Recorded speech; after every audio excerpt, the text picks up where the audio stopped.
Negeri kami itu hancur-hancuran, Pak. Tambang di mana-mana, hancur-hancuran, Pak. Negeri kami itu. Ada senior saya di sana, mantan gubernur Pak Longki Janggola, Pak. Hancur-hancuran. Itu saya tidak tahu kalau nikelnya habis, daerah itu mungkin adalah daerah hantu. Cuma 222 miliar. Di mana persoalannya? Gubernur nggak bisa masuk, Pak. Para pengusaha ini bilang ini kawasan industri spesial, nggak boleh. Semua berdalih atas izin undasaha industri. Sulawesi Tengah itu adalah salah satu provinsi penyumbang devisa terbesar juga di Indonesia ini. Bapak Presiden bilang ada 570 triliun dari pajak yang bersumber dari industri smelter yang ada di Sulawesi Tengah. Tapi coba Bapak-Bapak bayangkan, setiap tahun DBH itu kami hanya mendapatkan 200 miliar. Jadi kawasan industri itu Pak nggak bisa diapa-apain. Semua bebas, kendaraan bebas di dalam itu. Mau ngapain aja dia. Kami tidak bisa, Pak.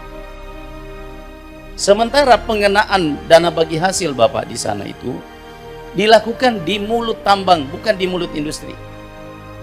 Beda misalnya PT Vale yang masih menggunakan izin usaha pertambangan pemurnian.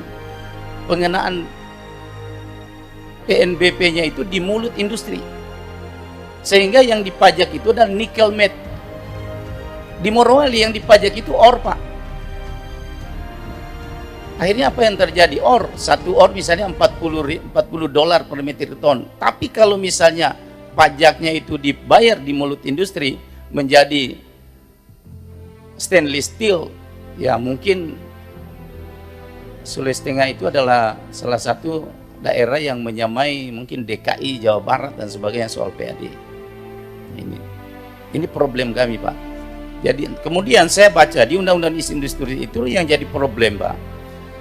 Itu mereka para pengusaha ini diberi tax holiday, tax allowance itu sampai 25 tahun. Nikel di Morowali itu tinggal 10 tahun, Pak. Jadi habis tax holiday itu selesai, habis nikel, kami akan mendapatkan begitu-begitu saja. Jadi ini perlu saya sampaikan karena ini berkaitan dengan pembukaan sumber daya alam. Mungkin kalau di Kalimantan hampir mirip lah kira-kira. Hancur-hancuran, Pak.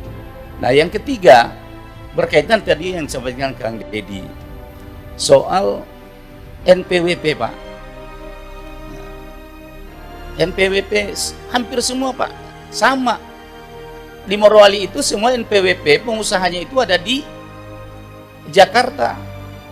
Jadi mereka benar-benar mengambil keuntungan di sana. Kita yang merasakan dampaknya, kita tidak punya apa-apa. Ini Bu Wamen, ini perlu kita berjuang keras ini supaya. Kemarin saya paksa, Pak, tapi takutnya nanti dilaporin lagi saya ke pusat. Saya bilang kalau kalian tidak mau membuka perwakilan di Sulawesi Tengah, silahkan angkat kaki.